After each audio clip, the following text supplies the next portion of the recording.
World building. It's finally time we talk about it, because I've mentioned it on stream a bunch, I've talked about possibly doing stuff around it, so why not actually go ahead and do it for once? Because I like to think I am a creator of my word after all. So, let's get started, shall we? So, you might wonder, okay, well, where do I start? I'm new, this is all scary, oh god, there's a lot here, this is a lot of work. Well, don't worry. We're going to talk about that. Let's start from the beginning, right? Maybe you need a bit of inspiration. Every bit of artist needs some kind of inspiration. Some muse, perhaps, to get them going. Even if it's something from your own head. So, let's take some examples, right? Lord of the Rings. There's an easy one. The amount of fantasy that pulls from Lord of the Rings already. You wouldn't be the first, and, well, you sure as hell won't be the last. To sort of jump on that, if you're doing a classical fantasy setting with humans, elves, dwarves, orcs, I can't think of anything better to look at. But maybe you want something darker, perhaps? Maybe you want something more gritty. I mean, Lord of the Rings can be pretty gritty, but maybe you want a setting that's inherently more gritty from the get-go, and maybe a little higher fantasy. I'll explain that I mean by higher and low fantasy in a second, but let's say Warhammer. Warhammer Fantasy, or Warhammer 40,000 if you want something more sci-fi. Warhammer I'm a big fan of, and it's a fairly grim, dark setting. It does take a bit from Lord of the Rings, especially with like how the elves are in that setting, but you've got these horrific demons in the north with these towering black-clad warriors sworn to dark gods who beseech them with powers and blessings. You have the grimy peasantry in Bretonia having to work in the mud while their lords stay in ivory towers, almost literally. The Empire, that's quite well-rounded but grungy. I've explained this one more so because I feel like most of you know Lord of the Rings, so I don't need to have an explanation of that one too much. But Warhammer takes bits and bobs. It has elves, dwarves, and orcs, but it's also got things like the Skaven, twisted rat men that are just diabolically evil in the best ways. Even the jungles are hazardous with horrific diseases, monsters that would tear you limb from limb. To say the average human has very little chance of survival if they decide to go out there into the wilds is an understatement. Even a goblin can probably gut you if you're not prepared. But you could do the same to it if it's not prepared, so. Another one that's a bit less dark, but still quite high fantasy, would be the Sword Coast. So, for those of you who aren't maybe familiar, the Sword Coast is Dungeons & Dragons' specific setting. It's the one they made specifically for D&D. So, Baldur's Gate comes from there. The last D&D movie they did, obviously, set there. It was a lot of inspiration you can take from there, from Avernus and the sort of blood war going on there to something like just going into Icewind Dale and the frigid environment there, haunted by a wintry goddess, to Neverwinter, a bustling city filled with people from all walks of life. Or again, Baldur's Gate, a city with many secrets and no less few ties to hell as well. So those are a few good examples. Sands of Time is another one, and Mistborn is another one that's a bit less traditional fantasy, but more like a faux Victorian era sort of fantasy, with a very different kind of magic system, very hard magic system. I've mentioned a few concepts here, so I'm going to explain them. So obviously a high fantasy setting means there's a lot of fantastical elements, right? Be it technology that's so out there that it's just unexplainable, and beyond basic science fiction, where it can be explained. Star Wars is a good science fantasy, for example. Also Star Wars, if you want inspirations, actually. I didn't write that one down for some reason, but that's an easy one. Or Stargate, or Star Trek. I don't want to upset any of the fan bases there for them. You're perfectly valid as well, and for inspiration, so. go nuts. I mean, Stellaris picked a lot of them for inspiration. If you want to see a good example of what inspiration can turn into, look at Stellaris and how that's adapted many different ideas from sci-fi. But that being said, I was all about high fantasy, wasn't I? And high fantasy is, as I say, technology, magic that's just really out there. You know, it's not just a fireball. You can call meteors down, or the entire society uses magic. Little Timmy's first words are how to levitate a pen, you know? And obviously there's a scale, right? There's a whole scale for it. It can vary a lot. Same with sci-fi. You know, these ludicrous degrees of technology. That's just unexplainable. And again, I just want to stress, you don't have to take inspiration from these things. This is just if you're, like, unsure, not sure how to really progress with it. You don't have to take inspiration from that at all. You can literally just decide, you know what, I've had this idea in my head, it's cool, let's roll with it. And if you can do that, power to you. Admittedly, when I write a setting, I often start with an inspiration in my head that I write down. Now, truth be told, it's sometimes harder to extrapolate that and go on further, but, you know, it's one of those things. It takes a bit of practice, and if anything, it's a good little filter as well, because the idea just might not be that interesting once you've had the time to mull over it, and be a heat the moment thing. Never do any writing heat the moment. Always give yourself a bit of time to think on it. Like, I'll write an idea down, but I won't extrapolate on it unless I really, really like the idea. And it isn't just like a 5-second thing. God knows I have that issue. But moving on swiftly, though, to our next point. Now we've started out, we've got our inspiration, okay? Brilliant. What the setting theme? What does that mean? Well, a setting theme could be something like, let's say, I guess if to explain it would be like, does it fall under a genre like classical fantasy, right? Is it your Lord of the Rings-esque adventurers go to face evil? You know, is it that? Or is it something more like a more dark fantasy, for example? A bunch of grizzled veterans wandering out into the world, trying to seek out a meaning, a purpose, revenge, perhaps. You know? Like Berserk is a good example, actually. The character Guts. His initial arc is revenge. We only see why later. But he is a brutal character who does whatever he thinks is necessary to the monsters that took away his life, his love, his everything. Warhammer again, plenty of dark fantasy tropes in that. You imagine being a cadre of dwarves looking to retake ancient glory, only for your people to be picked apart by Skaven. Horrific monsters from below that just hound your forces and slowly rip them apart in horrific ways. As laughable evil as they can be, it can also be very horrific. Or perhaps your theme is more classical sci-fi. Perhaps, you know, you want to embody something like Star Wars. You want to embody something like Star Trek or Stargate. Or any of these other, you know, the menagerie of other wonderful sci-fi series. Perhaps you want to have that same feeling. Or maybe you want something more desperate, more dire, perhaps, you know.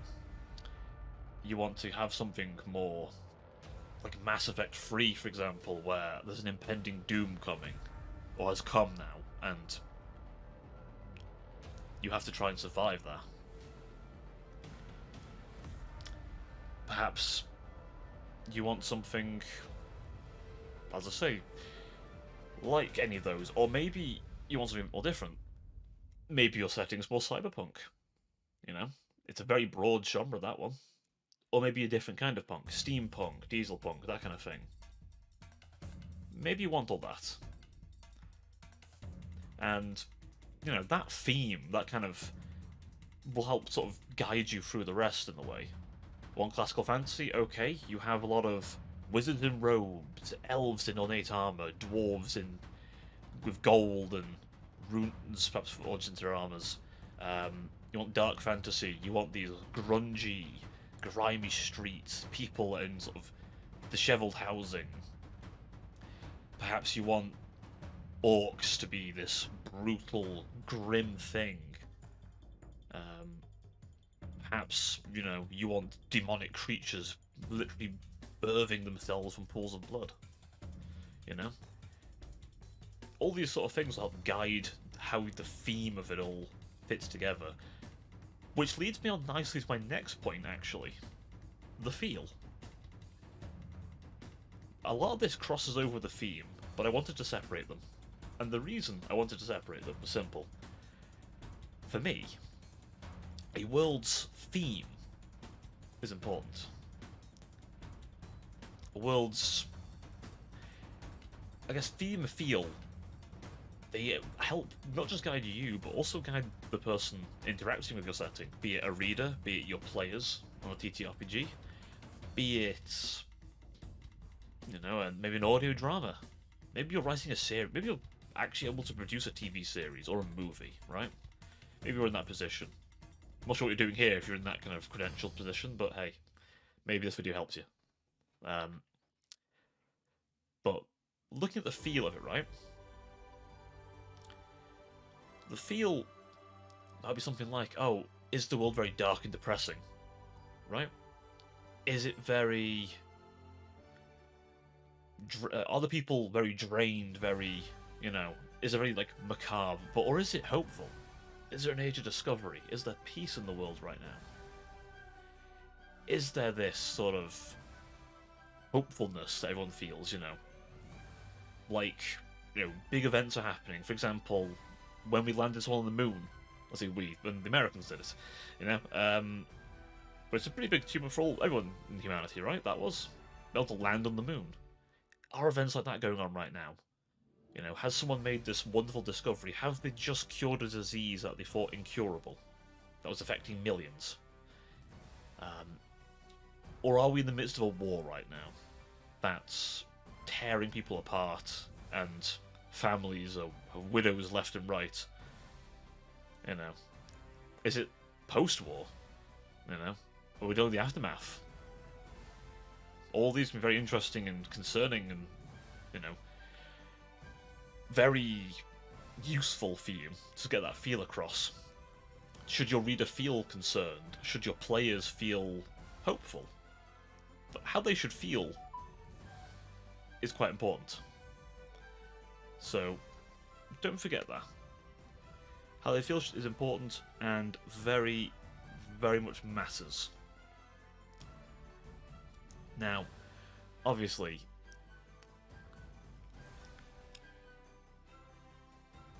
you need to think about who lives in that world, right? Who occupies it? Because it's quite important. Maybe, you know, it's human-centric. If it's a human-centric setting, okay, it's people like you or I. By you or I mean my IRL self, not like me. But, you know, or there are elves, or there are dwarves, or there are orcs, or there are tiefling, or there are dragon people. You know. Hell, are there dragons? You know, who lives in the world? Is there a menagerie of alien races, or are we alone in the galaxy? Are there things from other dimensions peeling ways into our world? Or are we just here? Ourselves, in a world very familiar? It's one to think about, but it's very important. Because who lives in your world will inform a lot about, you know, the sort of finer details of it, really. Now, obviously, take your time with this sort of thing. You might already have ideas for this already, and that's fine. The who is quite important. Now we're getting more on the what. And obviously this is going to be a more general overview. I intend to maybe go into more detail on this, but adding details is quite important because it gives you more, and if you're really into world building like I am, adding the details can be quite fun as well. And for your players, or readers, or audience, it can definitely help, especially in a TTRPG situation. You really want those details. You don't need them, but it helps you, because if someone says, hey, what happens in that town? You might have an answer. Or you might have an answer that you can come up with logically based on what you already have written down. So, a good example. Let's say there is a few groups of people, right? Perhaps there's a nation, okay. A kingdom, mayhaps. If I use my own setting as some examples, okay. The Celestial Lands of Beijing is a kind of... how do I describe it really? It's a nation, but I guess how to describe that nation. And this is something you'd have to think about as well. So I guess how I describe Beijing is it's kind of a... I want to say probably an oligarchy if I had to guess. It's ruled over by a council. So I guess in a way it's a democratic state, but then also you don't vote on who's on that council. So maybe an oligarchy or like an imperial sort of state could fit. Those kind of exact wordings, don't worry about too much, but if it helps you, think about that. But they're ruled over by a council. They have many provinces, each ruled over by a fellow dragon, with the Celestial Council made up of 5 dragons, 4 who make a lot of the decisions, and a 5th elder among them. An elder among elders, who makes the final say on anything, and is the negotiator among all of them, being the oldest and wisest, the Celestiant himself, as he's called. But maybe you've got something more like the Kingdom of Neymar, which is another kingdom in my setting. That is... think more... Holy Roman Empire. Yeah, that'd be the good one. Holy Roman Empire. You know, it's kind of this mess of states and various lords who pay lip service to a ruler, but really a lot of them are almost independent nations themselves. Very self-sufficient, self-governing, with the exception of one province, which is essentially the church, who they all fund because they're very religious people. Obviously I'm going very high level, and I need to dig more into what I want to do with Neymar because the party are going to go there soon. But if I want to use a smaller scale place, the Barons. It's not officially a nation, but many Tabaxi and other races from my setting make it their home, out of the corpse of a fallen elder god. I say fallen, he's not gone, it's just his physical body is, for now. And that body has sort of been turned into a home. But you might decide you want something more humble. A small village. Call it Riverdale, let's say. It's got a river, it's got a mill, it's got a few dozen people living there. Maybe it's got a church, a small chapel. It's got a couple of people who are trained in martial skill. Maybe there's an inn. Perhaps they have a cheese business there as well. And every so often, the taxman arrives to collect taxation. A humble town. From farmers, nothing much. Simple start, but maybe that's how your party starts. That's how your book starts. Maybe that's how your series starts. I'm sort of reiterating that point a lot because this applies to any of those. Hell, even a sci-fi... like, look at Star Wars. It started in a little moisture farming area in the middle of Tatooine, middle of bumfuck nowhere, and then it turned into a grand epic. That's how Luke Skywalker's story started. So you could have those same humble beginnings anywhere. That's a good way to start, in fact, with this kind of thing. Think about where you're going to start, then expand out. Don't do what I do, where I just get obsessed with an idea and then just keep bolting stuff onto it. Because that gets a bit hectic. And probably doesn't work for most people, so start small. Like any big problem, break it down. Now, obviously the who then comes back to this. Well, okay, who lives in that village? Are they all humans? Is there some elves? Is there some dubious sorts in the village, you know? Are there hidden people who shouldn't be there. Maybe goblin spies, perhaps. Maybe orc infiltrators. Perhaps even the elves aren't actually welcome there, and they're in disguise. Or they're hiding. The who was quite important, especially in this kind of case. And that can expand all up to a large major city. Think Whiterun, for example, in Skyrim. Or Riften. Or somewhere like... Or like a whole planet, for example, like Coruscant, you know. Absolute vast variety of people live there. But again, the who can help with that.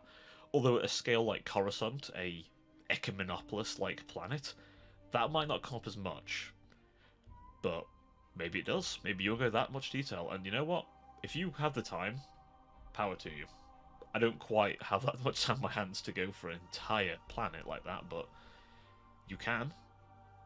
Whether you should is another question for another day. To sort of go on to, other details in that. What organisations are in your nation? Is there an Inquisition? Is there a church? Is there a Holy Order of Knights? A monastic temple? A wizard's tower? And maybe a magic college? Maybe just a normal college? Who runs it?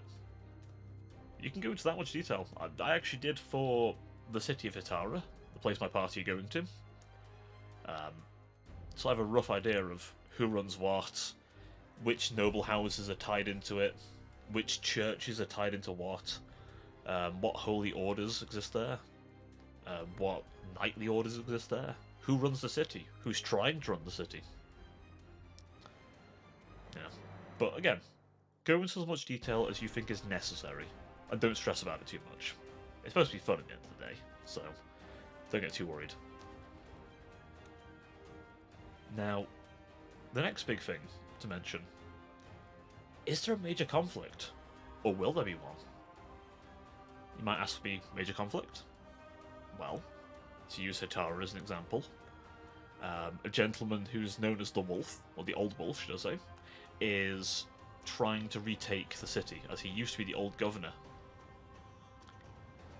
Him and his House Lupanus, used to be the rulers of the city, until they were deposed. But, obviously, he should be dead, and is not. And as such, he stands that his claim to the city is still valid, because he still lives. Whether he lives by natural means, have to find out. I won't say. Not today, anyway. But, that major conflict, the sort of a political conflict, in my last campaign was quite a central point. But in this one, this is a different party. Same players, different party. They may not care. So there is a conflict, but it's not the main epicenter. The party's main conflict is getting the egg of their lord back, so they can restore him. And restore their name and their lands. That's what they care about. That's their major conflict. The city's major conflict is whether the current governor, the prince, or the princes of Gordlon, the nation it's in, who is currently ruling the city, versus the Old Wolf, and who will rule it. And that's kind of creates a backdrop for how Hitara will be like when the party arrive. Maybe it'll aid one side or the other. Maybe not. Another big one, actually, on this point. How much history has passed? How much history is written down? Are we hundreds of thousands of years into a setting? Or is it quite a new age? Are we like a Bronze Age, where kingdoms are a fairly new thing, and laws and concepts like that are new? The rule of the divine is kind of where it's all come from, or have we advanced past that now, and at a stage where we can actually, make our own laws and have things like firearms, central heating maybe? Or are we still using logs? At what stage are we at with that? How old is the world? It's an optional one to think about, but how old is the world? And how much of that world's history is known? Now, when I say how old's the world, you might say, well, that doesn't really matter. And it's optional. You really don't have to think about this. Hell, all of these things are optional, really, when you think about it. You could just go in blind. or use a pre-existing setting, and that's fine. That's honestly fine. Sometimes this is quite intimidating, but I just want to do this as a resource to help you, and maybe help myself in a little way down the road. Now, when I say how old the world is, the world age can affect things, right? So, has the time not long passed and the gods have barely created it, for example? And the planet's still warm in places? The land's still forming in a way? Or has it been millennia now, and mountains that once stood firm are crumbling under erosion? Have the seas stretched and bent? Have rivers changed? Has the land been altered over time? Has great magic or wars ravaged parts of it? It's an optional thing, but it's a detail you might want to consider. You know, why something is the way it is. Maybe it's just that old. Time passed. Maybe something that was mighty once is no longer anything at all. An empire once known is now dust. Its ruins not even recognizable beyond the dirt and soil.